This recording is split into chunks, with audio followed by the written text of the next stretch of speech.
IB에서 리스크 관리하는 게 상당히 합리적이거든요. 시스템으로. 그 관리를 개인들도 할 수 있으면 되는 거잖아요. 진짜 레전드였어요, 이건.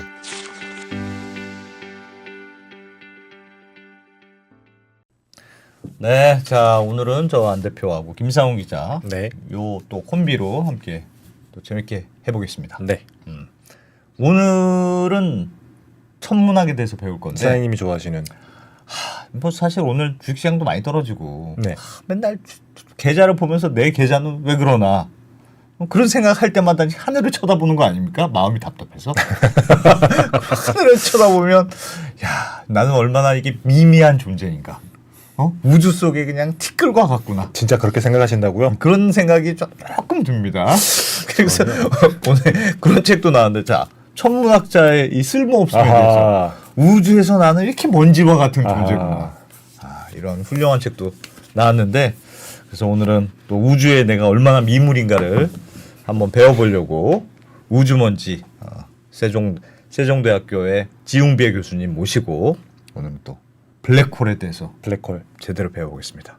어서 오십시오. 네, 반갑습니다. 네. 은하를 연구하는 천문학자 지웅배입니다. 야, 안녕하세요. 요번에 새로 책 쓰셨는데 제목이 진짜 우주먼지에 너무 어울리는 제목이에요. 아, 네. 사실 제가 이 책의 제목을 정하게 된 또 중요한 챕터 중에 하나가 어떤 내용이냐면 제가 어쨌든 직업 천문학자이기 때문에 예.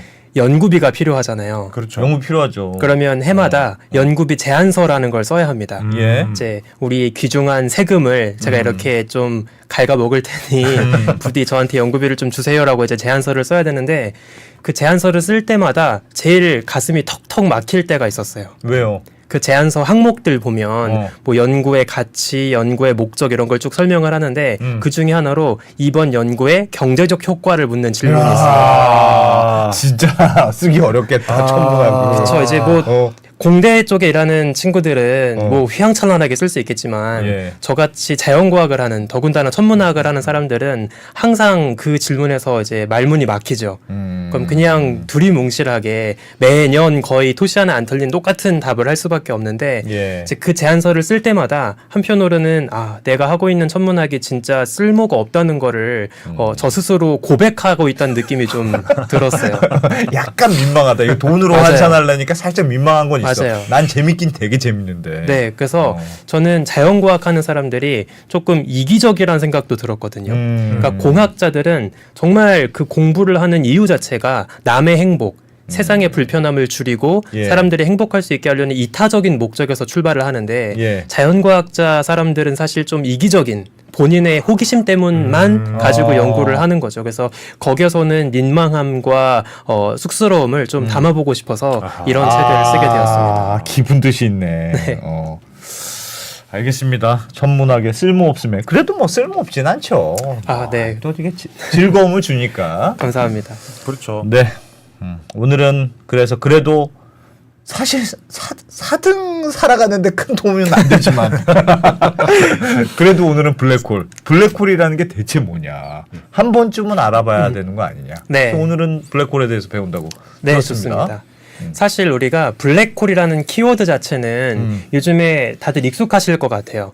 뭐 예를 들면 어떤 연인이 나왔는데 엄청난 매력을 끌고 있다라고 하면 블랙홀 같은 매력이라고 표현하기도 그렇습니다. 하고 그렇죠. 또 가끔 정치 이슈가 혼란 속으로 빠져들면 블랙홀 전국에 들어갔다 이런 그렇습니다. 표현을 쓰기도 하죠. 그래서 우리가 뭔가 블랙홀이라고 하면 그냥 무작정 다 빨아들이기만 하는 어떤 무시무시한 천체 좀 그렇습니다. 이런 이미지를 많이 갖고 있는 것 같아요. 네. 그렇죠. 그래서 아까 사실 저희가 촬영하기 전에 약간의 잡담을 나누었는데 많은 분들이 생각하고 계신 블랙홀에 대한 사소한 5개념부터 한번 좀 잡아보면 좋을 것 같거든요.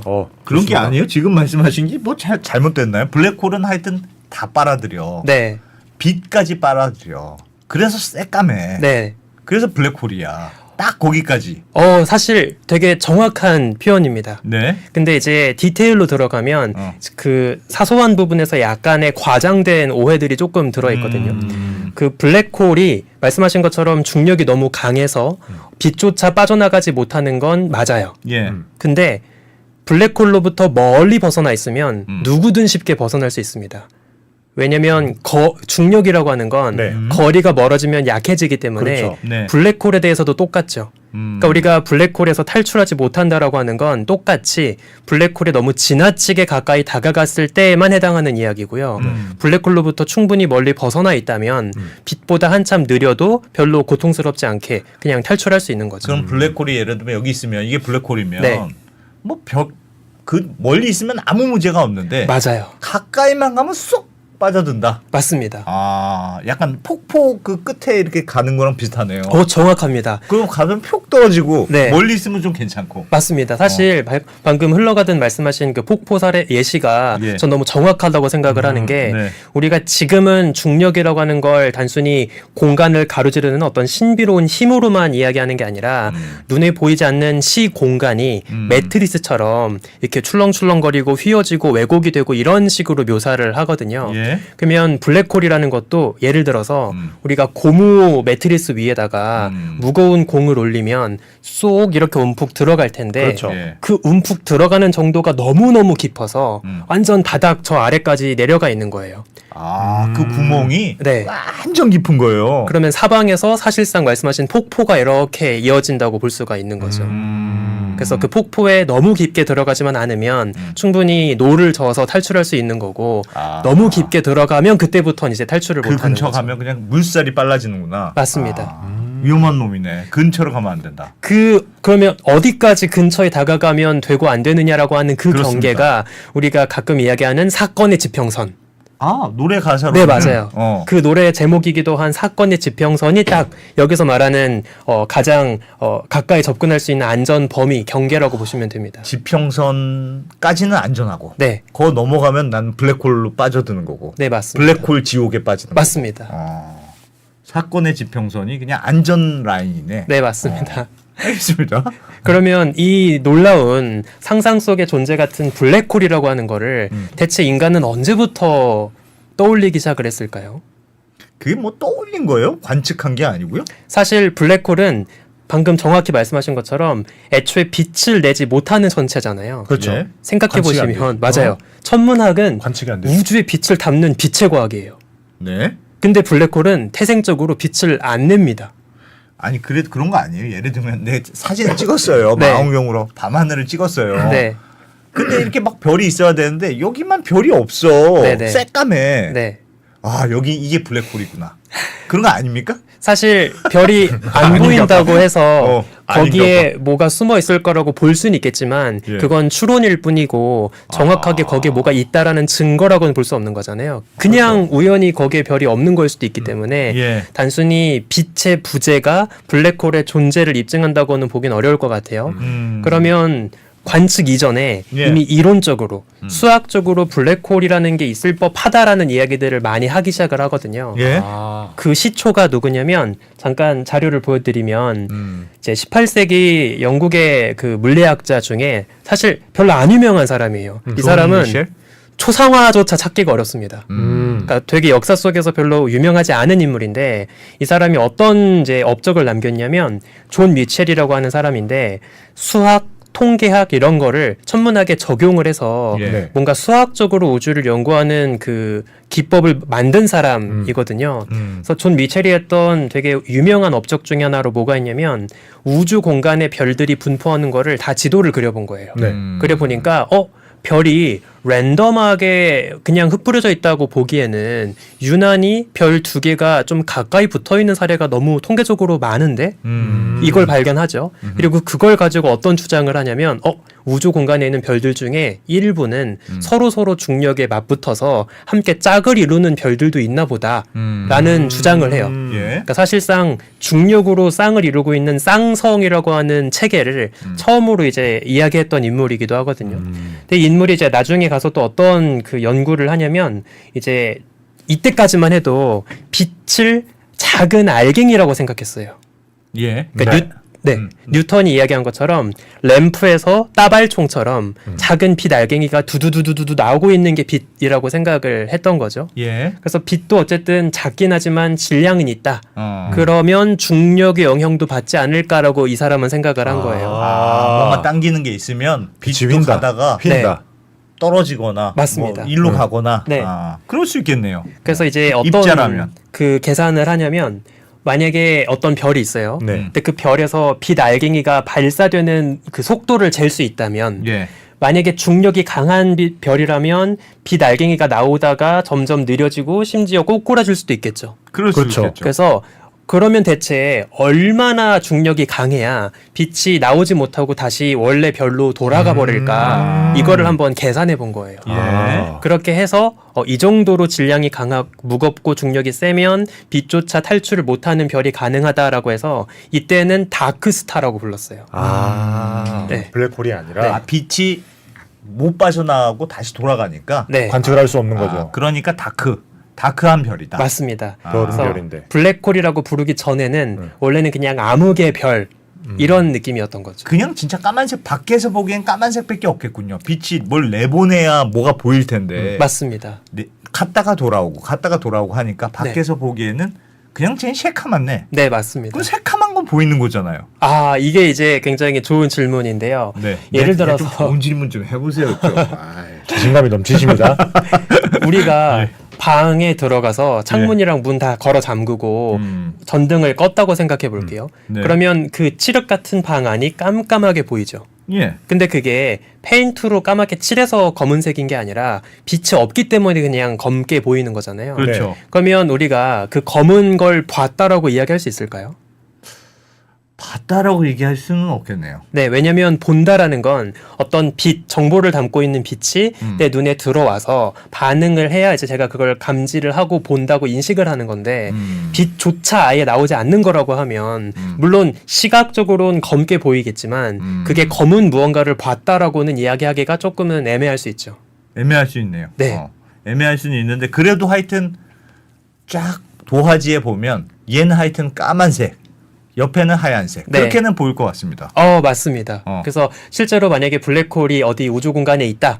근데 별이 수두룩 빽빽한 어떤 밤하늘을 배경에 두고 블랙홀이 딱 있다. 라고 하면 말씀하신 것처럼 그 블랙홀이 있는 자리 주변에서는 조금 검은 구멍이 덩그러니 떠 있는 것처럼 보일 수 있을 거예요. 예. 그렇겠죠. 네. 그럼 관측이 되는 거네요. 아닌가? 이제 사실 엄밀하게 보면 그렇게 해서 블랙홀의 존재를 지금 찾기도 합니다.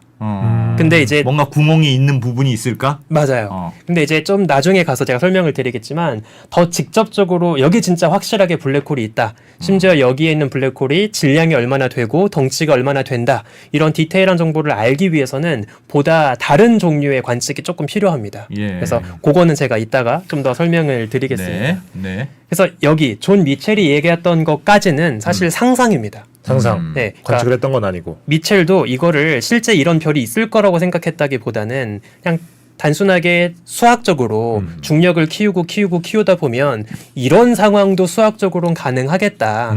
근데 이게 실제로 있다라고 생각한 건 아니었을 거예요. 그래서 그냥 수학적 상상력이었는데 나중에 이제 20세기가 되면서 이 극단적으로 중력이 강한 천체가 실제 존재할지 모른다라고 하는 이야기들이 스물스물 나오기 시작을 합니다. 예. 이제 그게 어떻게 출발을 하게 되냐면 그 1900년대로 들어오면서 네. 체드윅이라고 하는 물리학자가 중성자라고 하는 입자를 발견해요. 중성자는 사실 되게 발견하기가 어려웠어요. 예. 왜냐하면 양성자나 전자는 전기적으로 플러스를 띠거나 마이너스를 띠기 때문에 뭔가 전기적인 흔적을 남깁니다. 예. 전하라는 게 있기 때문에. 근데 중성자는 말 그대로 그냥 중성이에요. 예. 그러니까 특징이 없는 그 무색무취한 입자인 거죠. 그러니까 얘네가 어디를 지나가도 전기적으로 별다른 흔적을 남기지 않기 때문에 예. 중성자는 사실 오랫동안 유령 같은 입자였어요. 근데 나중에 이제 다양한 실험을 통해서 중성자라는 게 실제로 검증이 되고 엄청 센세이션한 이제 발견이 되었거든요. 근데 이 중성자라는 거를 알게 되고 나서 두 명의 천문학자가 아주 기발한 아이디어를 떠올립니다. 예. 잠깐 화면을 보시면 그 사진 속에 있는 이제 두 천문학자가 각각 프리츠 찌비키라고 하는 천문학자 그리고 오른쪽이 발터 바데라고 하는 천문학자인데요. 예. 참고로 저 오른쪽에 있는 바데라고 하는 사람은 제가 저번에 나와서 은하 이야기할 때 잠깐 소개했던 인물이기도 합니다. 네. 그래서 기억이 잘 안 죄송합니다. 아닙니다. 네. 그래서 저 쯔비키랑 바데가 어떤 상상을 하냐면 예. 별이 이제 핵융합을 하면서 내부에 뜨거운 열을 만들고 자신의 중력을 이겨내고 예쁘게 타오르고 있었어요. 그런데 언젠간 별이 품고 있던 연료가 고갈되겠죠. 그렇겠죠. 그러면 어떤 일이 벌어지냐면 그 별은 원래 별을 붕괴시키려고 하는 자신의 중력과 내부의 뜨거운 열이 만든 팽창 압력으로 힘 겨루기를 하면서 버티고 있습니다. 예. 우리가 저런 그 상황을 역학적으로 정지한 평형 상태, 수축도 하지 않고 팽창도 하지 않는 평형 상태다라고 해서 정역학 평형이라고 하고요. 보통 일반적인 태양 같은 별들은 중력에 대해서 버티는 그 팽창의 힘이 내부의 뜨거운 열에 의한 압력이에요. 근데 이제 문제가 뭐냐면 언젠가 별은 연료가 떨어지고 핵융합이 꺼져버리겠죠. 예. 그렇겠죠. 그러면 이제 더 이상 내부에서 뜨거운 열이 없어지기 때문에 예. 팽창할 수 있는 밀어내는 힘이 없어지는 거예요. 중력만 남는 거네요. 맞아요. 중력만 남는 거죠. 예. 그러면 순식간에 저 거대했던 별은 쪼그라드는. 맞아요. 와르르 쪼그라들게 되는 거죠. 야, 그게 이게 밖으로 내보내는 힘이 없으면 쪼그라들어요? 그냥 가만히 있는 것도 아니고? 그렇죠. 왜냐하면 힘이 분명히 아래쪽으로 작용하고 있기 때문에 세게 작용하고 있었는데 네. 그걸 버티고 있는 건 안에서 폭발하는 힘이었는데 그 중간에 균형점으로 지금의 모양이 돼 있었던 건데 맞습니다. 어쨌든 쪼그라들겠네요. 네. 사실 우리가 매일 아침 보는 태양도 눈으로 보면 그냥 별일 없이 평화롭게 사는 것처럼 보이지만 사실 그 내막을 들여다보면 지금 이 순간에도 매 순간 스스로를 짓이기려고 하는 중력과 내부의 뜨거운 팽창 압력이 계속 부들부들 힘 겨루기를 하고 있는 거예요. 그러니까 겉으로 볼 땐 평화롭지만 사실 되게 그 끔찍한 내적 갈등을 지금 겪고 있는 거죠. 치열하네. 그래서 알겠습니다. 이 별이 이제 중력만 느껴서 붕괴하게 되면 옛날에는 그냥 그대로 별이 사라질 거라고 생각을 한 거예요. 예. 근데 이제 아까 말씀드린 중성자란 입자가 발견되면서 어떤 생각을 하게 되냐면 잠깐 별이 수축하기 전에는 평화로웠을 때에는 어쨌든 별도 원자로 이루어져 있으니까 그 원자를 이루고 있는 양성자, 전자 따로따로 놀고 있는 상태로 예. 가스 덩어리로 아마 있었을 거예요.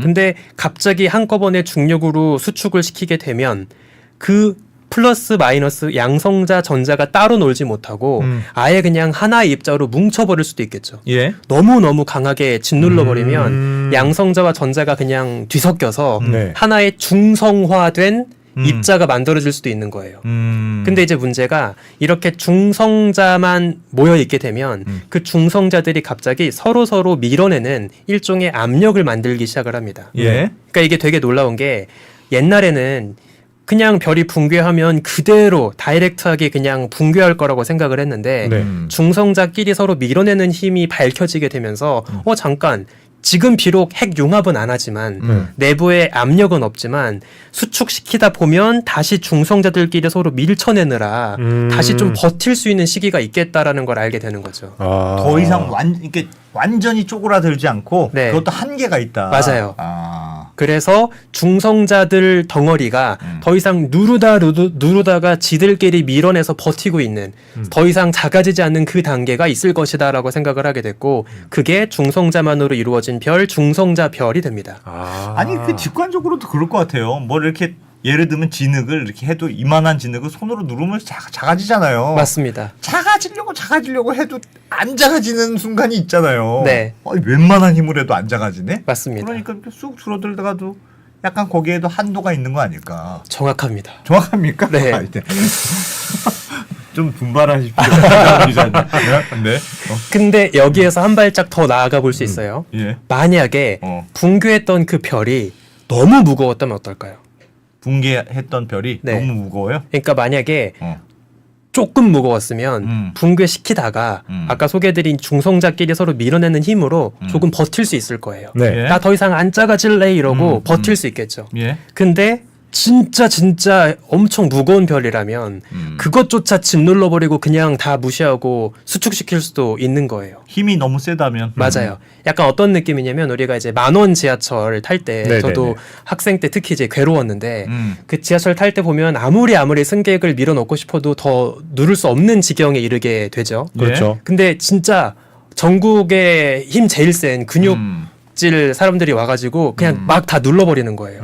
그러면 더 못 들어갈 줄 알았는데 들어가죠. 갑자기 더 들어갈 수도 있을 거예요. 예. 그래서 사장님은 잘 모르시겠지만 예. 그래서 이런 더 얼마나 그러면 별이 더 무거워야 중성자들조차 버티지 못하고 진짜 완전히 붕괴 버릴까? 아, 완전히 네. 점으로까지. 맞습니다. 완전 어마어마한 힘이 있어야 될 것 같은데. 맞아요. 진짜 엄청 무거워야겠죠. 예. 그래서 그거를 그 한계가 어디까지일지를 처음으로 계산하고 논문으로 발표했던 물리학자가 있습니다. 예. 제가 그 인물의 논문을 제가 하나 보여드릴 텐데요. 음. 잠깐 사진을 보시면 예.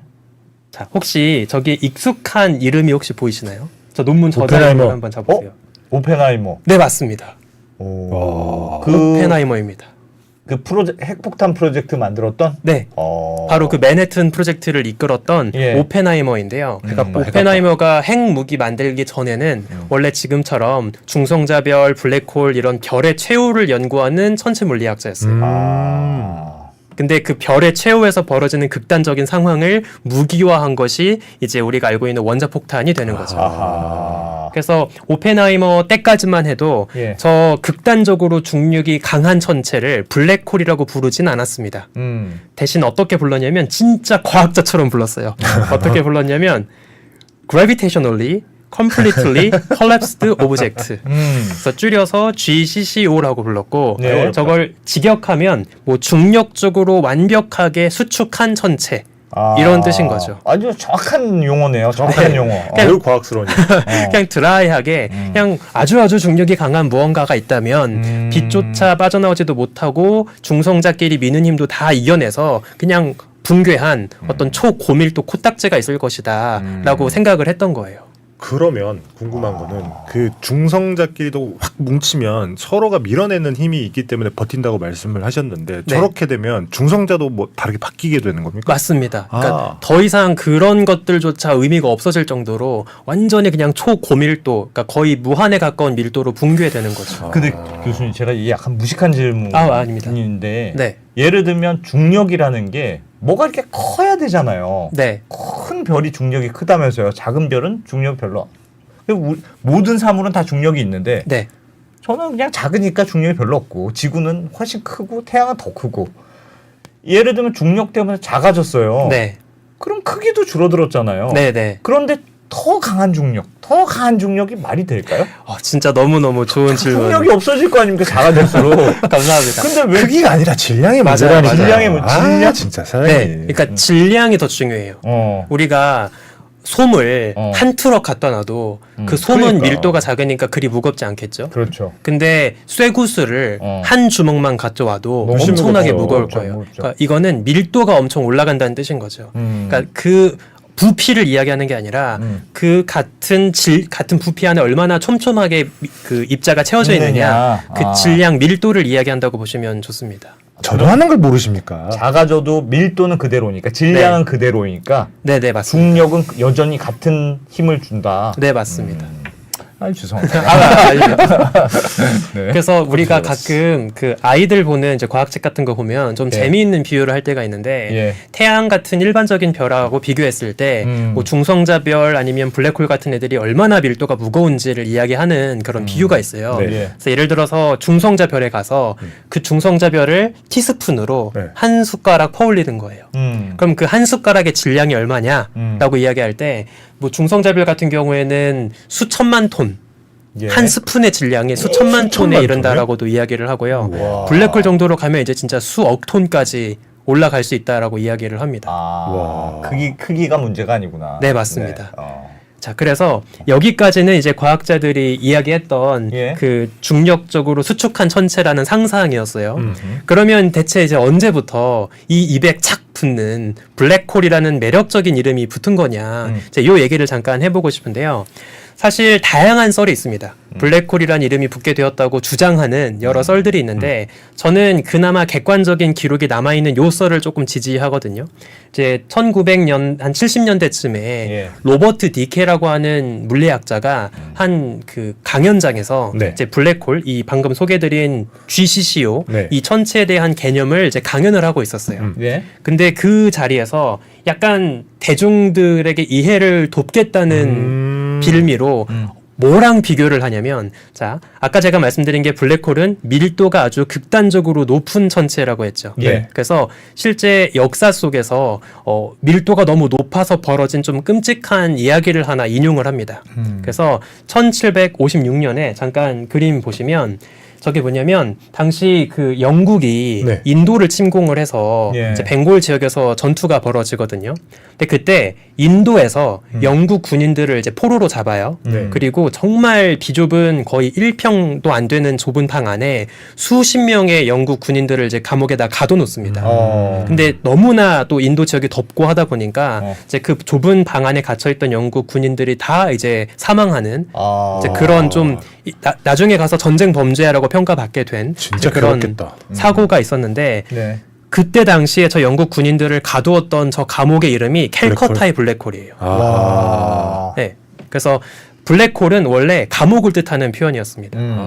네, 근데 이제 그 아까 말씀드린 디케라고 하는 물리학자가 우주에 이런 아주 이 캘커타의 블랙홀만큼 엄청 끔찍한 밀도로 뭉쳐있는 세계가 있을 수 있습니다. 예. 라고 하면서 대중 강연에서 이제 인용을 한 거예요. 그럴듯하네요. 저기도 밀도가 높았고 하니까. 맞습니다. 그래서 이 초고밀도라는 조건을 조금 그 비유할 목적으로 이 사건을 인용하게 되었고 예. 그때부터 아까 소개드린 GCCO를 이제 블랙홀이라고 부르게 되었다라고 하는 이야기가 거의 정설입니다.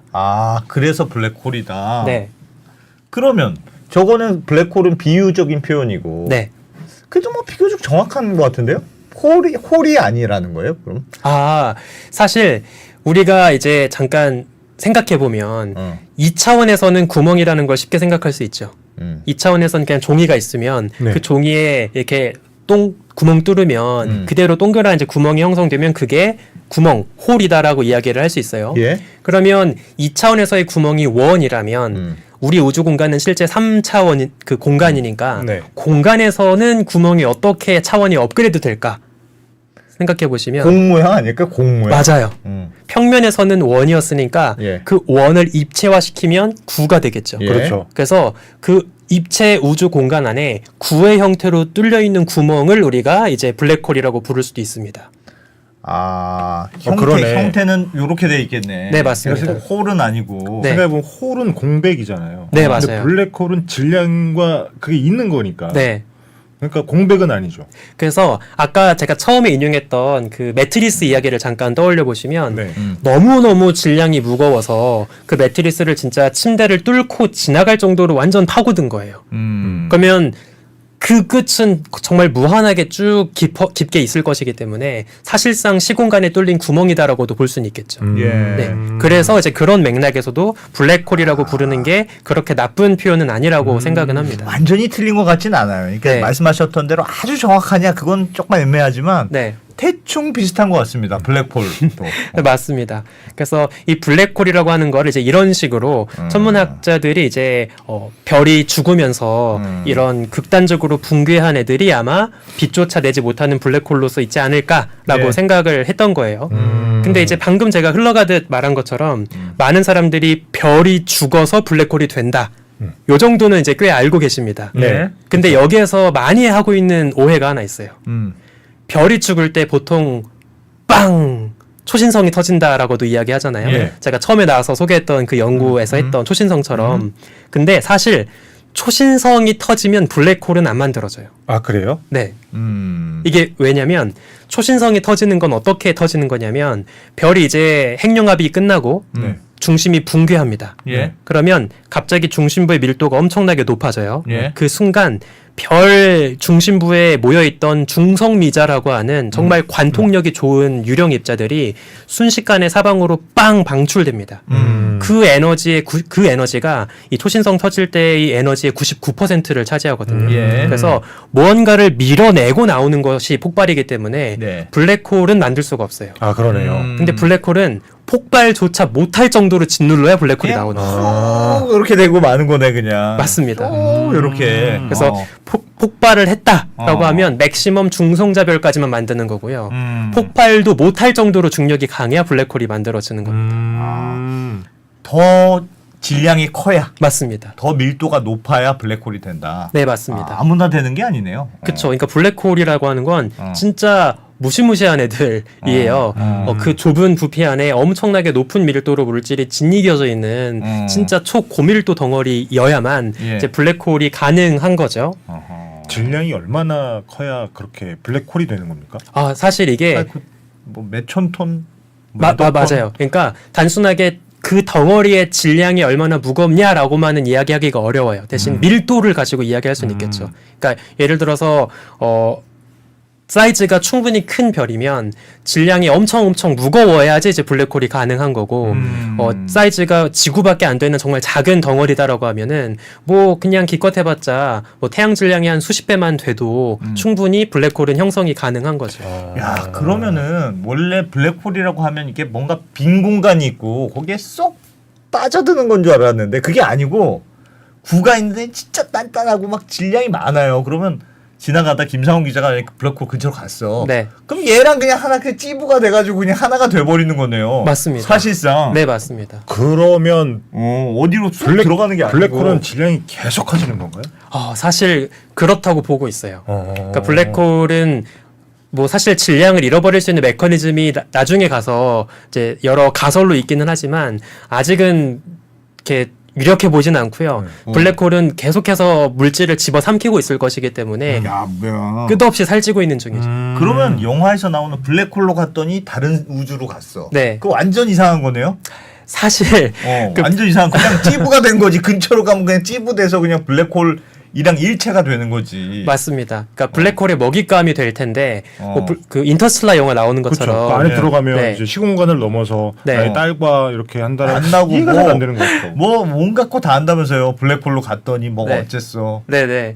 그러니까 그 영화도 블랙홀의 모습을 보여주는 것까지는 과학적인데 블랙홀 속에 들어갈 때부터는 진짜 그냥 소설입니다. 그러니까 블랙홀 속에서 벌어진다라고 하는 이야기들은 사실 과학적으로는 별로 따져볼 게 없는 이제 영화적인 허용인 거고 대신 블랙홀의 모습을 재현하고 묘사하고 하는 것까지는 아주 엄밀하게 과학적인 거죠. 아, 그렇군요. 네. 블랙홀 내부에서는 무슨 일이 있을지 사실 알 수가 없습니다. 들어가 본 사람이 없으니까. 그렇죠. 또 아니 들어가 본 사람이 관측도 없는 게 안 되고. 아니고 그냥 단단하게 더 이상 줄어들지 않을 만큼 질량이 뭉쳐 있는 거잖아요. 네. 여기로 빨려 들어간 거니까 그냥 얘 찌부돼가지고 그냥 없어지는 거지. 그쵸. 이게 뭐 블랙홀에- 어디 다른 데로 가는 게 아니네 보니까. 네, 블랙홀에 갔다 온 사람은 절대 후기를 들려줄 수가 없기 때문에. 찌부돼서 죽었다. 네. 그래서 예. 이제 블랙홀이라고 하는 것이 별이 죽으면 아마 있을 것 같다. 또 우주 도처에 이런 블랙홀들이 충분히 있을 것 같다. 이런 이제 그 상상들을 천문학자들이 하게 되는 거예요. 예. 그러면 어. 이제 우리 대표님께서 너무나 궁금해하셨던 예. 그럼 그 블랙홀을 대체 어떻게 보냐라고 그렇지. 하는 이제 질문이 어떻게 따라오잖아요. 보냐. 자, 제가 아주 재미있는 실제 관측 데이터를 하나 보여드리겠습니다. 네. 잠깐 영상을 한번 제가 보시면 어디서 봤는데 저거를. 지금 뭔가 무슨 조명처럼 예. 파란 색깔, 빨간 색깔 이제 불빛이 여러 개 떠 있죠. 네. 저게 우리 은하 중심부에 빛나고 있는 별들의 사진을 찍은 거예요. 자, 이제 몇 년 동안 관측한 사진을 쭉 이어붙여서 영상처럼 제가 한번 움직여 볼게요. 예. 보시면 아, 조금씩 움직이네 저렇게. 네. 일단 눈에 띄는 몇 가지 특징 같은 게 있을까요? 팽창하고. 요건 지금 줌인을 하고 아, 있어서 그래요? 약간 그렇게 표현이 된 뭐 거고요. 자꾸 자기들끼리 합치네요. 뭐가 합쳤다. 별의 모양이 조금 합쳐진 건가? 저게? 합쳐지는 것 같은데 뭔가 자기들끼리? 제가 약간의 힌트를 드리면 어. 저 화면에서 정 가운데가 우리 은하의 정 중앙이라고 보시면 돼요. 예. 자, 그러면 지금 다시 영상을 보시면 중심에 가까운 별이랑 중심에 좀 멀리 벗어나 있는 별이랑 누가 더 빠르게 움직이고 있나요? 가운데가 가까운 빨리 움직여요. 맞아요. 가운데 애들이 빠르게 움직이고 있고 예. 또 잘 보시면 어떤 별들은 확연하게 타원 궤도 같은 거를 좀 그리는 것처럼 보여요. 예. 이제 저 관측 데이터에서 봤던 별들의 궤도를 훨씬 눈으로 보기 쉽게 애니메이션으로 다시 한번 보여드릴게요. 보시면 오. 아까 우리가 관측했던 그 별들의 궤도를 네. 수년 거의 10년, 20년 동안 관측을 해서 지금 이제 하나의 그림으로 보여드리고 있는 건데요. 예. 저게 뭘 뜻하냐면 우리 은하 중심부의 별들이 굉장히 빠르게 돌고 있어요. 아. 게다가 그 별들이 돌고 있는 궤도를 하나하나 그려서 네. 그 중심점을 맞춰보면 모두 다 똑같은 곳을 중심으로 돌고 있다는 거죠. 뭔가 하나 중간이 있는 거예요? 예. 맞습니다. 게다가 그 뭔진 모르겠지만 그 중심을 주변을 돌고 있는 별들의 속도와 궤도를 가지고 계산을 하면 그 각각의 별을 붙잡고 있는 그 중심 무언가의 중력도 잴 수 있겠죠. 그리고 저 중심 근처에 갔을 때 속도도 빨라지네요. 맞습니다. 사진으로 보기에, 저 동영상으로 보기에는. 네, 맞습니다. 그래서 아까 제가 말씀드린 것처럼 중력은 거리가 가까워지면 더 강해지잖아요. 예. 그렇죠. 그래서 더 가까이 붙어 있으면 견뎌내야 하는 중력도 더 세지기 때문에 빨리 돌아야지. 엄청 빠르게 돌아야 안 꼬꾸라지고 돌 수 있는 거예요. 네. 반면에 멀리 벗어나 있으면 중력이 훨씬 약하니까 아하. 느리게 돌아도 느슨한 중력은 거뜬하게 버틸 수 있는 거죠. 예. 그래서 이 관측을 통해서 천문학자들이 뭘 알게 되냐면 우리 은하 중심부의 별들이 분명히 아무것도 없는 허공 곁을 돌고 있다. 저게 분명 아무것도 안 보여요. 빛이 나오지 않는 거죠. 아무것도 안 보이는데 네. 돌아가는 이 궤도를 보니까 네. 뭔가 굉장히 중심이 있다. 뭔가 질량 엄청난 맞아요. 질량이 있다. 아. 그리고 그 돌고 있는 별들의 궤도를 가지고 대충 계산해 보니까 그 중심에 살고 있는 뭔지 모를 녀석의 질량이 어마어마하다. 우리 태양 질량의 400만 배는 돼야 하는 거예요. 저게 돌려면 네. 아. 그럼 저거 대체 뭐냐? 저 1광년도 채 되지 않는 비좁은 영역 안에 태양 질량의 400만 배 이거는 거의 성단 수준의 질량인데 어떻게 저게 저 조그만한 부피 안에 들어가 있지? 이거는 앞서 선배들이 이야기했던 블랙홀밖에 답이 없다. 라고 이제 결론을 내린 거죠. 이야, 관측을 한 게 아니네. 저렇게 지나가다가 예를 들면 조금 가까운 애들은 그냥 들어가서 그냥 한 몸이 됐을 거고. 네, 맞습니다. 안 돌아갈 만큼만 돈 애들만 지금 다 살아있는 거네요, 그러니까. 맞습니다. 그럼 모든 은하의 중심에는 블랙홀이 있는 건가요? 진짜 너무 훌륭한 질문입니다. 보셨습니까? 약간 좀 가슴이 두근거렸어요. 사실 그렇다고 보고 있어요. 우리 은하도 그렇고 네. 뭐 안드로메다도 그렇고 거의 대부분의 은하들 중심에는 이런 아주 거대한 질량의 블랙홀이 있을 거다라고 보고 있습니다. 네, 그래서 이제 되게 재밌는 건데요. 오늘날 천문학자들이 이야기하는 블랙홀은 크게 두 가지의 종류가 있어요. 네. 예. 아까 제가 처음에 소개드린 별이 진화가 끝나고 붕괴하고 남는 그 죽는 별의 시체가 별 질량 블랙홀이라고 불러요. 그래서 걔네들은 어쨌든 별이 만든 블랙홀이기 때문에 예. 기껏 해봤자 질량이 태양 질량의 10배, 20배 정도밖에 안 돼요. 근데 아까 소개드린 우리 은하 중심에 있는 블랙홀은 압도적으로 무겁잖아요. 예. 거의 뭐 수백만 배 스케일이기 때문에 이런 친구들은 이제 체급이 다르니까 우리가 슈퍼 매시브 블랙홀, 예. 초대 질량 블랙홀이라고 부릅니다. 그래서 현재 우주에서 발견되고 있는 블랙홀은 크게 두 가지, 별 질량 블랙홀, 초대 질량 블랙홀 이렇게 두 가지가 있다고 보시면 되는 거죠. 그러면 예를 들면 무슨 우리 은하, 안드로메다 은하, 이렇게 은하가 뭐 이렇게 하여튼 모여 있다는 뜻이잖아요. 물론 듬성듬성 있지만 맞습니다. 그 은하들이 모여 있는 이유는 그 중간에 있는 블랙홀 같은 애가 뭔가 하여튼 중심을 잡아서 야 너는 누구 파? 무슨 명동파냐? 네. 너는 무슨 파냐? 부산파냐? 네. 그 보스가 하나 있고 네, 네. 보스를 중심으로 어쨌든 다 모여 있는 거야. 네. 그렇게 이해하면 돼요? 진짜 오늘의 핵심 질문입니다. 왜냐면 사실 몰라요. 몰라요? 이제 그건 몰라요? 그 블랙홀과 은하가 얽혀 있는 놀라운 상관관계를 제가 하나 소개를 드리고 싶은데요. 네. 그래프를 그게 제가 궁금했는데. 하나 보여드리면 이제 저 그래프는 X축은 각각의 블랙홀을 품고 있는 은하의 질량을 나타내고요. 네. Y축은 그 은하 중심에 살고 있는 블랙홀의 질량을 보여줍니다. 네. 근데 보시면 되게 놀랍게도 은하가 2배 무거워지면 그 은하가 품고 있는 블랙홀의 질량도 2배 무거워져요. 아, 그러면 딱 그거네. 블랙홀이 잡고 있는 거네. 근데 어. 그게 되게 애매합니다. 왜냐면 예. 정확하게 은하의 질량과 블랙홀의 질량이 깔끔하게 비례하긴 하거든요. 예. 근데 질량 비로 따지면 은하 전체에서 블랙홀이 차지하는 비중은 되게 작아요. 은하 전체의 질량을 1000이라고 할 때 블랙홀이 차지하는 건 1밖에 안 됩니다. 예. 그러니까 1000분의 1밖에 안 되는 애가 중심이 될 수가 그쵸. 있느냐? 그 은하 전체의 운명을 좌우할 수 있느냐라고 하는 이제 궁금증이 생기는 거예요. 그러면 네. 은하를 가지고 있지 않은 블랙홀은 없어요? 아, 그것도 모르는 거지, 그러니까 지금. 사실 가끔 가다가 블랙홀의 흔적이 보이지 않는 은하들은 있어요. 아, 네. 근데 걔네들은 뭘 중심으로 도는 게 없을 거 아닙니까? 근데 그 블랙홀 아까 말씀드린 것처럼 블랙홀이 은하 전체 질량에 차지하는 게 1000분의 1밖에 안 되기 때문에 블랙홀이 있든 없든 상관없이 그냥 은하 전체 중력으로 별들이 붙잡혀 있는 거라서 서로 네. 서로. 블랙홀이 있든 없든과 상관없이 별들은 다 빙글빙글 돌고 있는 거죠. 그건 협동조합 모델이네. 서로. 보스 모델이야. 너무 재밌는 비유입니다. 네. 네. 그래서 천문학자들이 이제 갖고 있는 질문이 뭐냐면 아까 이야기하신 것처럼 블랙홀이 일단 먼저 만들어지고 예. 그 다음에 그 강한 중력으로 주변 물질을 더 끌어모아서 나중에 별이 오밀조밀 생겨나고 그래서 나중에 은하가 만들어진 건지 아니면 은하가 먼저 태어나고 그 중에서 밀도가 바글바글한 중심지에 나중에 블랙홀이 뭉쳐진 건지 그러니까 블랙홀이 먼저냐 아니면 은하가 먼저냐라고 하는 이 논쟁이 아직 벌어지고 있습니다. 어쨌든 처음에 블랙홀이 없더라도 이 가운데 몰려 있는 행성들은 당연히 질량이 높을 테니 네. 거기서 하나 중심점이 죽어서 블랙홀이 생기면 요걸 중심으로 은하가 생길 수 있다는 거죠. 맞습니다.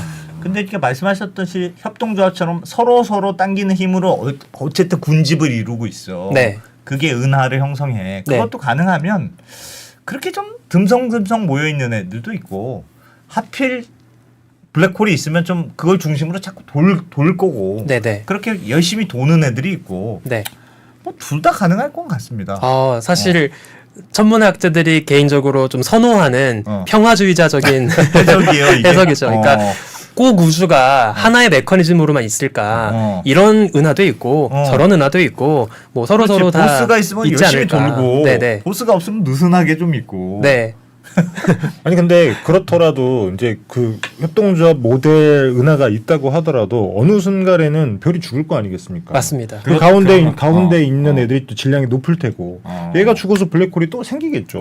진짜 너무 훌륭한 이 질문입니다. 해석이면 없는 거는 좀 젊은 은하. 네. 저도 그렇게 생각했어요. 좀 늙은 은하는 뭔가 할 때 보스가 생긴다. 사실 진짜 너무 놀라운 처음에 협동조합으로 시작했다가 결국은 그냥 보스가 나오는 거지. 처음에는 우리 다 같이 친하게 지내자 하다가 권력 관계가 생긴다. 우리 기자님께서 먼저 이야기하신 그 처음에는 블랙홀이 중심에 뭐 별로 없다가 서서히 나이 든 애들이 먼저 블랙홀을 만들고 또 이왕이면 중심지에 블랙홀이 더 많을 테니까 걔네가 또 서로 반죽이 되고 뭉쳐서 덩치 큰 블랙홀이 될 수 있지 않느냐라고 하는 그 이야기가 오랫동안 왜 은하 중심에 이토록 많은 그 뚱뚱한 블랙홀이 있을까에 대한 가장 유력한 설명이었거든요. 근데 이게 풀리지 않는 수수께끼가 하나 있어요. 왜요? 자, 아까 제가 다시 복습을 해보면 우리 우주에는 블랙홀이 크게 두 가지가 있다고 했죠. 네. 별 질량 블랙홀, 기껏해야 태양 질량이 10배, 20배짜리가 있고 또 압도적으로 무거운 뭐 수백만 배, 수억 배까지 무거운 초거대 질량 블랙홀들이 있습니다. 자, 근데 우리가 실제 우주에서 통계를 내보잖아요. 예. 그러면 이 그래프가 이제 딱 그 통계의 난감한 상황을 보여주는 그래프인데 지금 스텔라 블랙홀, 별 질량 블랙홀은 되게 많아요. 그리고 오른쪽에 있는 슈퍼 매시브 블랙홀, 아주 무거운 블랙홀도 너무나 많아요. 예. 근데 문제가 그 중간에 어중간한 질량을 갖고 있는 미들급 사이즈 블랙홀이 없습니다.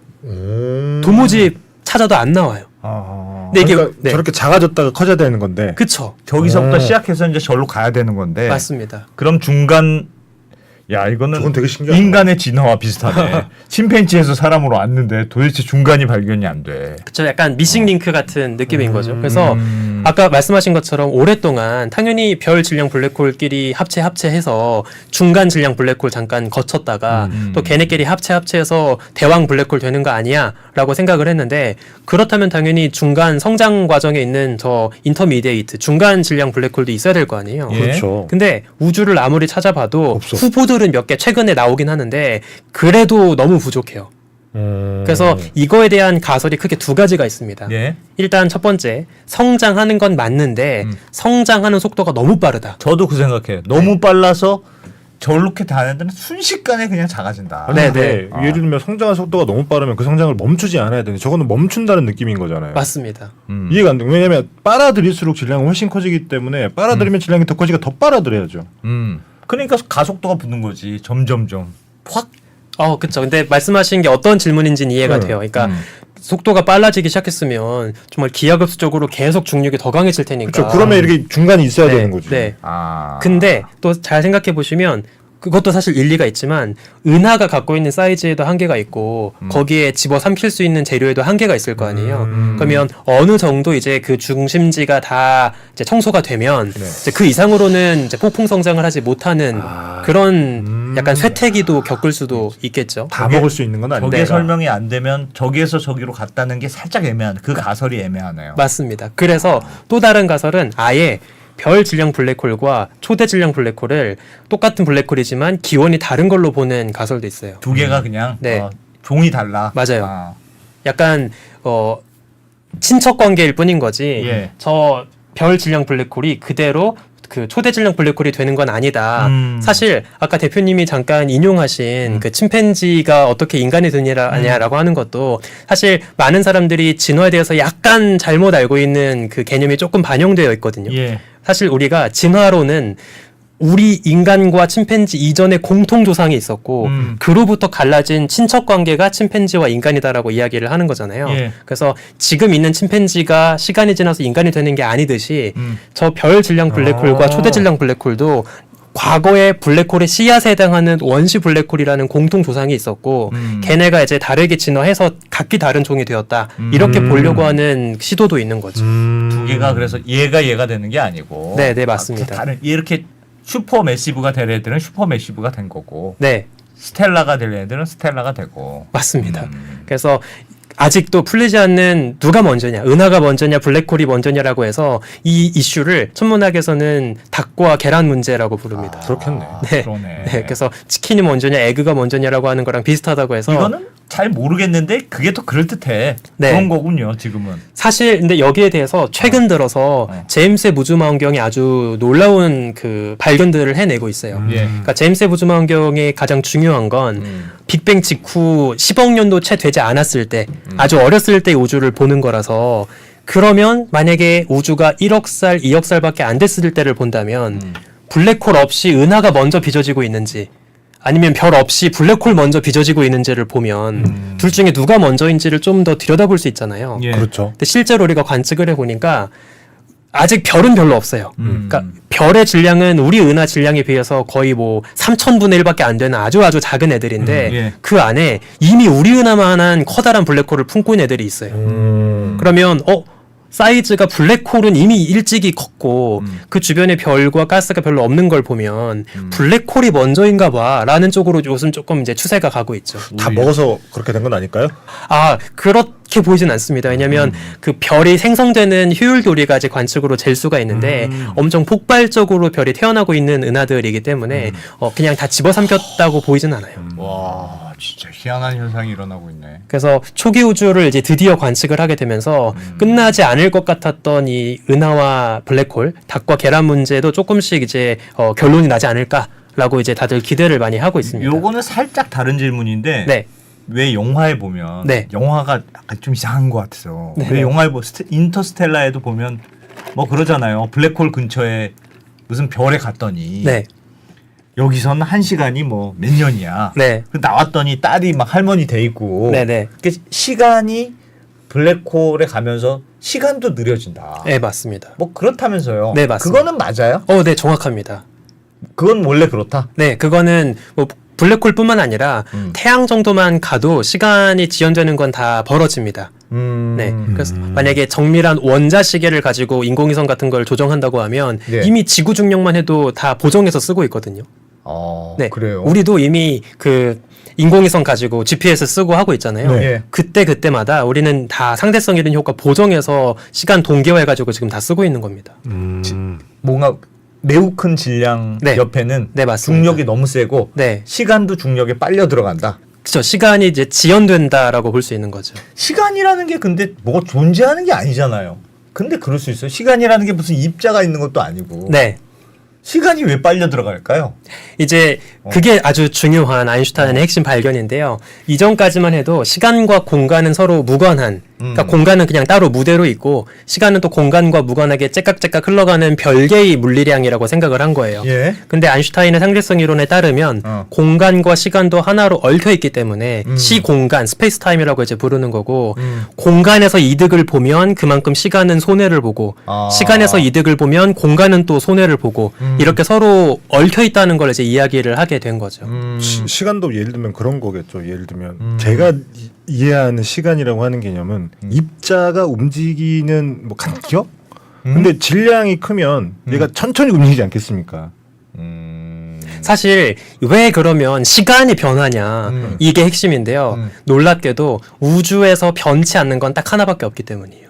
뭔데요? 빛의 속도입니다. 아, 빛의 속도. 네. 네. 그러니까 이게 되게 재밌는 게 그 무거운 묵직한 애가 있어서 주변에 시공간이 휘어져서 빛이 그 경로를 따라서 쭉 날아가는 동안 우리가 볼 땐 빛이 더 멀리 돌아가는 것처럼 보일 수 있을 거예요. 예. 근데 그럼에도 불구하고 빛은 사실 똑같은 속도로 날아와요. 예.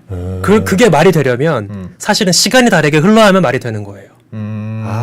네. 그러니까 빛의 속도가 놀랍게도 뭐 누가 보든 상관없이 항상 똑같이 관측이 돼야 하기 때문에 이건 단순하게 주장이 아니라 실제 관측으로 그게 확인이 되거든요. 네. 그래서 빛의 속도는 불변해야 한다는 너무나 엄격한 룰이 적용되고 있어서 예.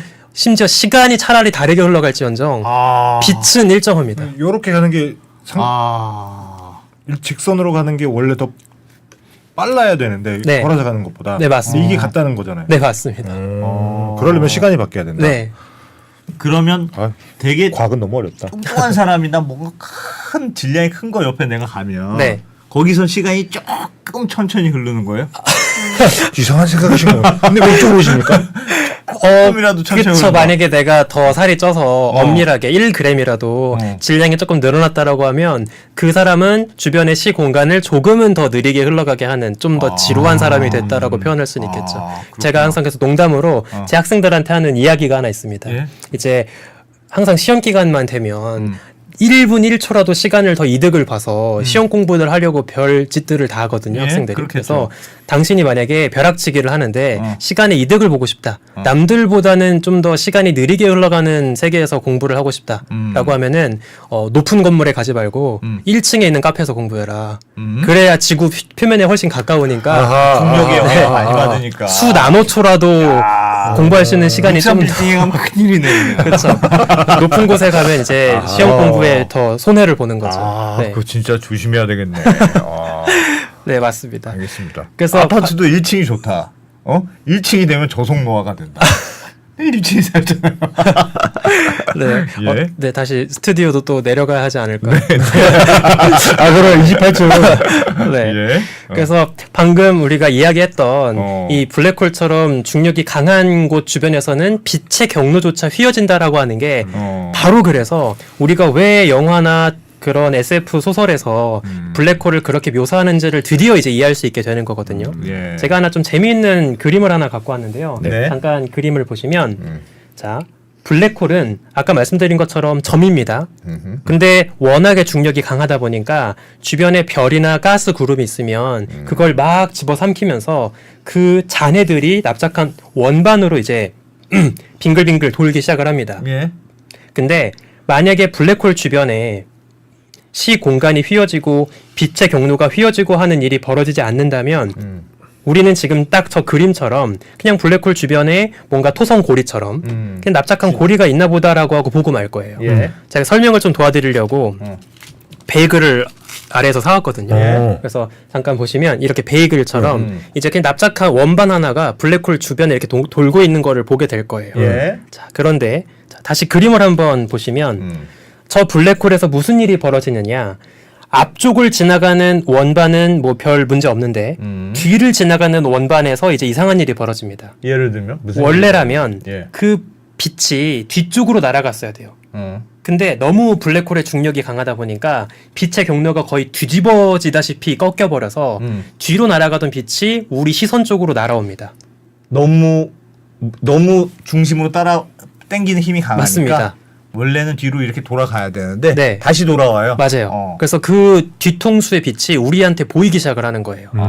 근데 그 효과가 저 그림에서 원반의 위쪽에서도 벌어지고 아래쪽에서도 벌어지거든요. 그러면 그 가려져 있는 뒤에 절반 원반 부분에 허상이 위쪽에도 하나 아래쪽에도 하나 그려지게 돼요. 예. 그러니까 똑같은 뒷부분에 가려진 원반부인데 그 허상이 하나가 머리띠처럼 위에 하나 그려지고 턱받이처럼 아래에 하나 그려지는 거죠.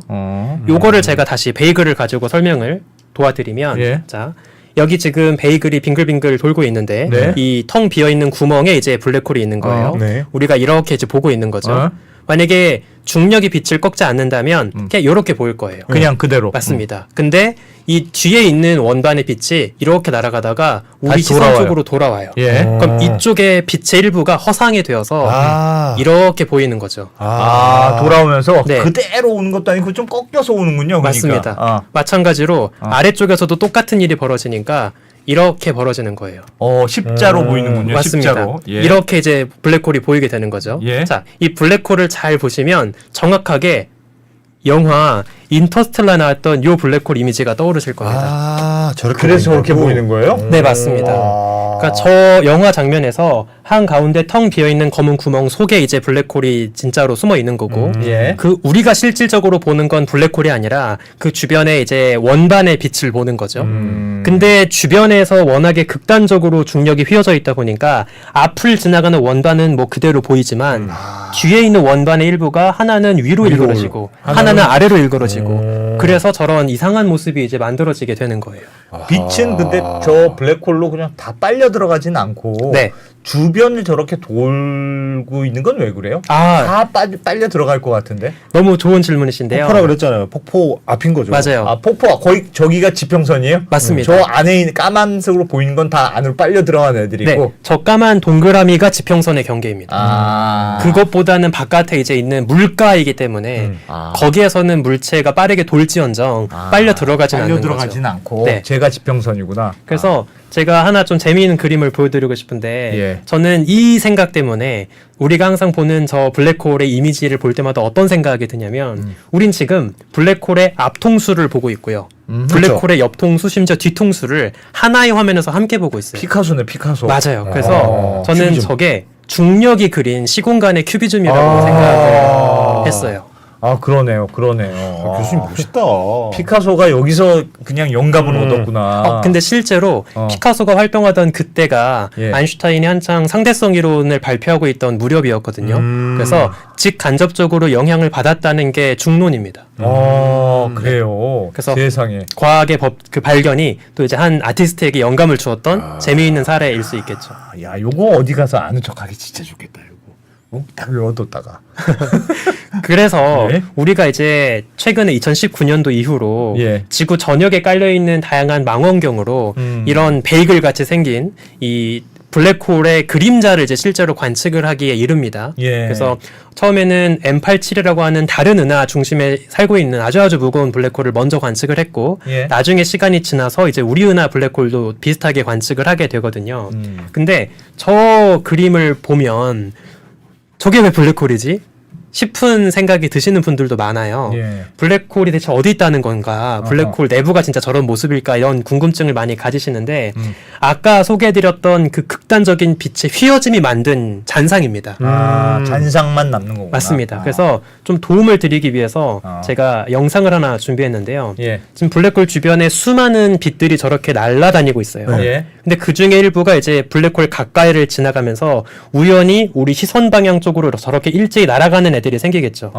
그러면 텅 빈 그 가운데 블랙홀 자체는 볼 수 없겠지만 그 블랙홀 가장자리를 아슬아슬하게 거쳐서 날아온 빛들만 저렇게 모아서 보게 되는 거예요. 그래서 우리가 지구에서 보는 방향이 저쪽 방향이다라고 하면 이제 저거를 쭉 모아서 관측을 했을 때 실제 관측된 이미지가 저렇게 만들어지는 거죠. 진짜 천재들이다. 와. 그래서 엄밀하게 보면 저 관측은 블랙홀을 본 건 아니고 예. 블랙홀이 만든 빛의 그림자의 그 실루엣을 보았다라고는 이야기할 수 있겠습니다. 블랙홀 옆에 있는 애들. 맞습니다. 음영이 바뀐 거네. 음영이 바뀐 거. 맞습니다. 어. 하나 좀 재미있는 게 저 빛의 골이 있잖아요. 예. 저걸 만약에 눈으로 본다고 하면 어. 실제 밤하늘에서 얼마나 작은 스케일인지 혹시 감이 오시나요? 저게요? 네. 저게 한 5천만 광년인가 거리에 있어요. 예. 엄청나게 멀리 떨어져 있는데 저 멀리 떨어진 블랙홀의 빛의 고리를 만약에 눈으로 볼 수 있다라고 하면 실제 하늘에선 얼마나 작은 스케일일까요? 먼지? 모르겠네요. 굉장히 그 재미있게 표현한 게 있어서 제가 하나 영상을 갖고 와봤는데요. 예. 잠깐 같이 보시면 자 지금 제가 달을 줌인할 거예요. 예. 네. 그래서 그 만약에 저 블랙홀의 빛의 고리가 어. 달 정도 거리에 떨어져 있다면 예. 과연 무엇의 크기와 비슷할지를 지금 비교하고 있는 겁니다. 네. 자 보시면 쭉 가다 보면 달에 달에 올려놓은 뭐가 혹시 보이시나요? 달에 올려놓은 짠 이게 뭐예요? 도넛입니다. 아. 우와. 그러니까 달 정도 38만 킬로미터 거리에 떨어진 도넛을 보는 스케일의 아주 작은 동그라미를 관측을 한 거예요. 저걸 카메라로 찍은 거예요? 그렇죠. 이제 사람 엄밀하게 눈에 안 보이겠네요. 미쳤다. 사람 눈으로는 보이지 않고요. 미쳤어. 네, 그 지구 전역에 깔려 있는 이제 다양한 전파 망원경들을 총 동원해서 지구만한 크기의 망원경의 효과를 얻어서 이제 관측을 한 거죠. 야. 그래서 이런 관측을 통해서 드디어 천문학자들은 정말 은하 중심에 블랙홀이라는 게 있다라는 걸 이제 완벽하게 땅땅땅 이제 결론을 내리게 되었고 저렇게 작은 거는 블랙홀이라는 게 너무 이렇게 조그맣게 쪼그라들어서 그렇습니까? 아니면 너무 멀어서 그렇습니까? 일단 너무너무 멀어서 그렇습니다. 네, 그러니까 우리가 블랙홀의 사이즈가 사실 엄밀하게 따지면 그 블랙홀은 크기가 0이에요. 그러니까 아무리 무겁든 아무리 가볍든 모든 블랙홀의 물리적인 사이즈는 제로입니다. 예. 근데 이제 우리가 그렇게만 보면 누가 더 크고 누가 더 작은지를 유의미하게 이야기할 수가 없기 때문에 예. 편의상 블랙홀의 그 빛의 경계, 사건의 사건의 거리. 지평선을 크기 삼아서 비교를 하는 거일 예, 뿐이고요. 예. 그 크기를 제가 실제로 하나 보여드리면 이 그림을 보시면 좀 도움이 될 텐데요. 저 왼쪽에 있는 빛의 고리가 아까 보여드린 처음에 찍은 M87이라고 하는 은하 중심에 있는 그 블랙홀의 빛의 고리입니다. 예. 보시면 저기에 지금 사이즈를 비교하려고 몇 가지 표시가 되어 있는데 예. 플루토 올빗이라고 되어 있는 게 예. 정중앙에 태양을 두었을 때 명왕성 궤도가 저 정도까지 달하는 거예요. 크기는 크네, 엄청. 그쵸. 저 딱 마침 절묘하게도 저 블랙홀의 빛의 그림자 안쪽 가장자리가 딱 예. 지금 보이저 1호가 날아가고 있는 정도의 거리인 예. 거죠. 그리고 이제 오른쪽에 있는 건 훨씬 작은 우리 은하 중심에 살고 있는 블랙홀이고 와, 어마어마한 거리네요. 그러면 우주에서. 맞습니다. 우리 은하 중심 블랙홀은 그 사이즈가 지금 저기 표시되어 있듯이 머큐리의 올빗, 그러니까 수성의 궤도보다 조금 작은 사이즈로 지금 표현이 되어 있습니다. 그래서 지금 보시는 것처럼 그 물리적인 사이즈만 보면 사실 작진 않아요. 예. 예, 한 행성계가 쏙 들어갈 정도로 엄청 그러네요. 거대한 스케일인 엄청 거고 거대하네. 단지 거리가 너무나 멀다 보니까 이제 거의 도넛처럼 보였을 뿐인 거죠. 아하. 진짜 대단하다. 그래서 이런 그 블랙홀이 관측이 되면서 드디어 2020년에 앞서 소개해드린 그 은하 중심에 빠르게 돌고 있는 별의 움직임을 가지고 블랙홀을 처음으로 예측했던 두 천체 물리학자 라인하르트 겐젤 그리고 안드레아 게즈라고 하는 두 천문학자가 예. 노벨상을 타게 되고요. 또 앞서서 그 블랙홀의 특이점을 수학적으로 이제 규명했던 물리학자 로저 펜로즈라는 사람도 같이 이제 노벨상을 타게 됩니다. 그래서 이제는 공식적으로 블랙홀은 관측할 수 있고 실제 우주에 존재하는 천체다라고 이제 우리가 다 결론을 내린 거죠. 홀도 아니고. 네, 맞습니다. 저기 채팅창에 그런 질문이 있었다. 블랙홀을 연구하는 게 왜 중요할까요? 이런 질문이 있네요. 이런 무례한 사람들과 분명히 처음부터 얘기했는데. 전 너무 좋은 질문이라고 생각합니다. 예. 블랙홀은 사실 굉장히 좋은 물리학의 실험 무대가 될 수 있어요. 왜냐하면 예. 블랙홀은 일단 중력이 아주 강합니다. 그래서 우리가 일상에서는 뭐 내 체중이나 지구 정도 질량만으로는 확인하기가 어려운 예. 일반 상대성 이론, 아인슈타인의 상대성 이론의 효과를 극적으로 확인할 수 있죠. 저기서 블랙홀 주변에서는 아까 보신 것처럼 아예 빛의 고리가 휘어지고 하는 건 확연하게 나타나니까 그렇죠. 우리가 덜 노력해도 쉽게 확인할 수가 있어요. 그래서 상대성 이론의 효과를 간편하게 확인할 수 있는 테스트 베드라는 점. 그리고 두 번째, 블랙홀은 또 사이즈가 제로라고 했죠. 예. 그러면 일반 상대성 이론의 실험 무대인 동시에 아주 작은 세계를 지배하는 양자역학의 실험 무대가 되기도 합니다. 그래서 되게 재밌는 게 아직 물리학자들이 완성 못한 꿈 중에 하나가 거시 세계를 지배하는 상대성 이론과 미시 세계를 지배하는 양자역학이 아직 만나지 못했거든요. 예. 이건 아직 별개의 물리학 체계로 돌고 있어요. 예. 근데 인간의 역사를 보면 결국에 언젠간 이 별개의 물리학도 하나의 문법으로 만날 거라고 저희는 기대하고 있거든요. 예. 왜냐하면 우리가 옛날에는 천상을 지배하는 물리학과 지상을 지배하는 물리학이 다르다고 생각했어요. 그래서 별을 지배하는 물리학은 따로 있고 지상 세계를 지배하는 물리학은 따로 있다고 생각했는데 예. 지금은 하나의 물리학, 하나의 뉴턴 법칙으로 다 설명하고 있잖아요. 마찬가지로 지금은 아직 연결지지 못했을 뿐이지 이 거시 세계를 위한 상대성 이론과 미시 세계를 위한 양자역학도 언젠가는 통합이 돼서 뭐 소위 대통일 이론, 단 하나의 이론이 될 거라고 기대하고 있는 거예요. 근데 이게 해결이 안 되고 있는데 블랙홀만큼은 그 두 가지가 동시에 벌어지고 있는 무대인 거죠. 실제로 관측도 가능하고. 맞아요. 채팅에서 나왔어요. 양자역학과 상대성 이론을 통합하는 실존 사례. 맞아요. 정확하게 그래서 블랙홀이 아주 중요한 천체라고 볼 수 있습니다. 이야. 우리 언더스탠딩 청자님들의 수준이 이렇게 높습니다. 대단하십니다. 배진엽 나 박사님이 생각도 딱 못했네. 그렇게 써놨더라고요. 생각도 못했네. 와, 대통일 이론이구나. 네. 그럼 이걸 아는 순간 온 우주를 이해할 수 있겠네요. 맞습니다. 그래서 사실 그 블랙홀을 제일 열심히 연구했던 물리학자 중에 한 사람이 스티븐 호킹이거든요. 근데 호킹이 했던 제일 유명한 업적 중에 하나가 블랙홀도 언젠가는 사라질 수 있다는 거를 규명해서 되게 유명한 발견을 했어요. 그러니까 아까 말씀하신 것처럼 블랙홀은 마냥 무한정 계속 잡아먹기만 할 테니까 무거워지기만 하지 다시 가벼워지다가 사라질 것 같진 않잖아요. 그렇죠. 근데 호킹이 블랙홀도 아주 먼 미래가 되면 마치 빛을 내면서 에너지를 잃듯이 질량이 조금씩 사라질 수 있다는 거를 규명한 거예요. 근데 그 호킹이 이야기했던 그 메커니즘이 정확하게 상대성 이론과 연력학과 그다음에 양자역학이 모두 적용되어야만 설명할 수 있는 이야기입니다.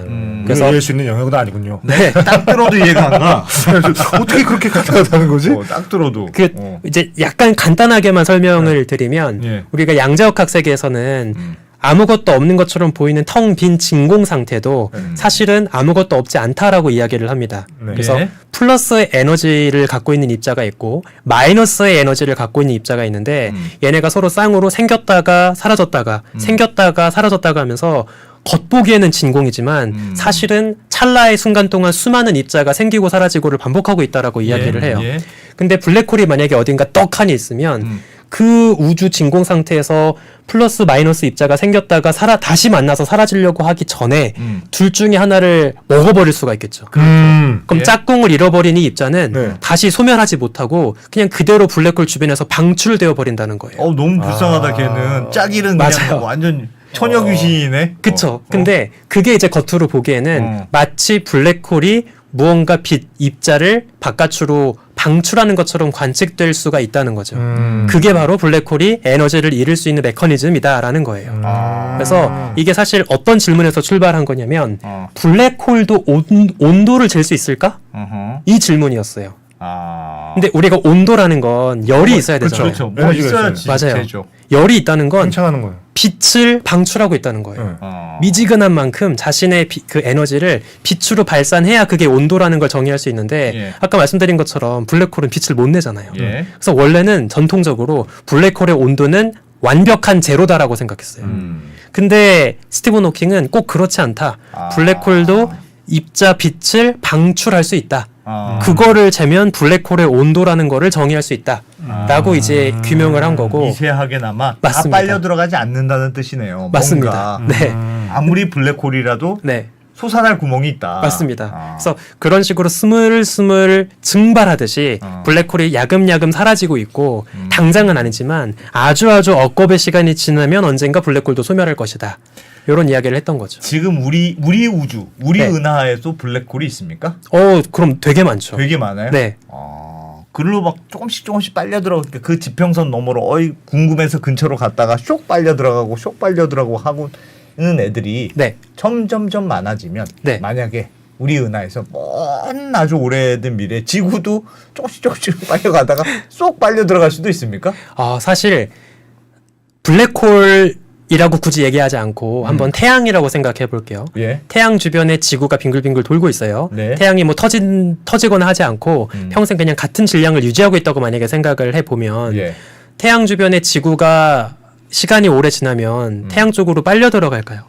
아니요. 그냥 원래 궤도 유지하면서 그쵸. 예. 그냥 아무 일 없이 그냥 차갑게 식은 지구가 빙글빙글 돌고 있을 거예요. 마찬가지로 블랙홀도 굳이 그 다른 애들을 계속 끌어당긴다기보다는 안정된 궤도를 돌고 있으면 그냥 평생 동안 그대로 돌 수 그냥 있습니다. 서로 안 만나고 네. 대신 이제 다른 애들이 우연히 지나가다가 너무 가까이 잡아먹혔어. 스쳐 지나가서 뭐 질량이 커지고 하는 변화가 생기면 그러면 힘이 더 그쵸. 세지니까 그럼 약간의 그때 변화가 이제 생길 수는 있는데. 잡아먹을 수는 있겠죠. 블랙홀이 블랙홀도 잡아먹을 수 있는 거예요? 맞습니다. 블랙홀끼리도 잡아먹고요. 블랙홀끼리 충돌하면서 이제 그 진동도 관측이 되고 있죠. 아 그래요? 네. 야 중간에 가서 애한테 먹이를 주면 안 되겠네. 그럼 질량이 커져서 더 세질 거 아닙니까? 네, 맞습니다. 누가 가서 부딪히면. 네, 맞아요. 아. 그래서 블랙홀은 우주에서 상당히 미스터리하지만 또 우리가 천체 물리학적으로 너무나 중요하기 때문에 앞으로도 더 많은 연구가 이루어질 거라고 기대를 많이 하고 있죠. 우주에 블랙홀이 있어서 좋은 점이 있습니까? 진짜 너무 훌륭한 왜 그런 게 생겼을까? 그런 생각이 들었어요. 질문 정말 재미있는 질문인데요. 재미있는 질문은 보통 좀 존재 이유가 없는 게 있을까요? 상당한 질문이라는 뜻이야. 사실 아까 말씀드린 것처럼 블랙홀이 있기 때문에 네. 우주의 생태계가 다채롭게 진화할 수 있다고 저는 생각을 하거든요. 그러니까 지금 우리가 생각해 보면 블랙홀이 있어서 주변의 물질이 더 잘 모여들고 은하가 안정된 구조를 유지할 수 있고 결과적으로 은하가 이렇게 예쁘게 생겨서 그 안에서 또 별이 터지고 다양한 원소가 만들어지고 생명체까지 만들어지고 하는 전체 진화 과정이 이제 가능하게 된 거죠. 예. 근데 그 블랙홀이 그러면 왜 존재하는가에 대해서 조금은 망상에 가깝지만 예. 되게 재미있는 주장을 한 이야기가 하나 있습니다. 그 천체 물리학자 중에 리 스몰린이라고 하는 사람이 있는데 예. 이 사람이 어떤 얘기를 했냐면 블랙홀이 일종의 그 블랙홀 그 우주랑 그다음에 다윈이 이야기했던 자연 선택을 연결시켰어요. 이게 약간 무슨 이야기일까 싶을 수 있는데요. 이제 우주가 왜 이렇게 완벽한 값으로 세팅이 되어 있을까가 그 사람의 첫 질문의 시작이었거든요. 그러니까 만약에 우주가 중력이 조금만 더 강했다면 빅뱅 하자마자 우주가 붕괴했을 거고 중력이 조금만 약했더라면 끝도 없이 우주가 팽창해서 별도 못 만들었을 텐데 왜 하필 우주는 딱 지금의 예쁜 값으로 세팅이 돼서 만들어졌을까? 서로 각자 영역을 침범하지 않고. 맞습니다. 이게 원래 질문이었어요. 근데 이제 이거에 대해서 고민을 하다가 어떤 생각이 이르게 되냐면 잠깐만. 블랙홀이 사실 초고밀도 코딱지라고 했잖아요. 예. 부피가 0인 그 한 점에 무한에 가까운 밀도로 모든 게 모여 있다고 했는데 이게 수학적으로 보니까 빅뱅의 특이점이랑 똑같은 거예요. 그러면 저 블랙홀 속에 우주가 있는 거 아니야? 이런 좀 재미있는 상상을 한 거죠. 예. 그러니까 수학적으로 보면 블랙홀의 특이점과 빅뱅의 특이점은 다르지 않아요. 다르다고 이야기할 수 있는 근거가 아무것도 없습니다. 예. 그러면 우리 우주도 사실은 아주 거대한 블랙홀 속에 갇힌 세계이고 우리 우주 안에도 또 저 블랙홀들 속에 다 우주가 있는 거 아니야? 라고 생각을 하는 거죠. 개념적으로. 맞습니다. 어마어마한 미시 세계가 있다는 건. 이게 되게 재밌는 게 아까 이야기 드린 그 사건의 지평선 있잖아요. 예.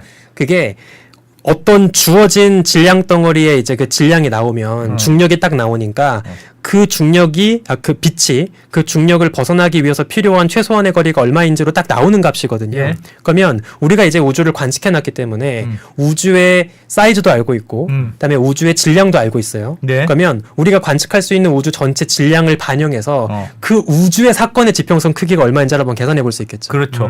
해보면 절묘하게도 지금 딱 우리가 관측하고 있는 관측 가능한 우주 사이즈랑 얼추 맞아요. 그러니까 소름 돋네. 이런 우연들이 몇 가지 있다 보니까 진짜 우리 우주 아니네 그러면. 그쵸 블랙홀 속에 있는 거 아니야? 라고 생각을 한 거죠. 이야 그러면 우리가 이렇게 넓어 보이는 우주가 네. 사실 생각해 보면 한 블랙홀 안에 있는 우주고 네, 맞습니다. 그 안에 있는 블랙홀 안에 또 조금 코딱지만한 우주가 있고. 맞습니다.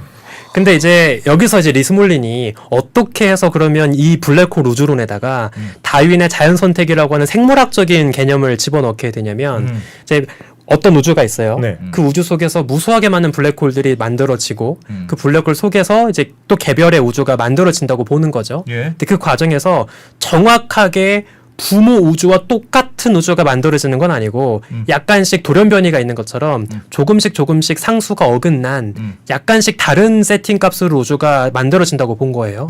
근데 그 와중에서 이왕이면 더 안정된 더 많은 수의 블랙홀을 만들 수 있는 애들이 도태되지 않고 살아남겠죠.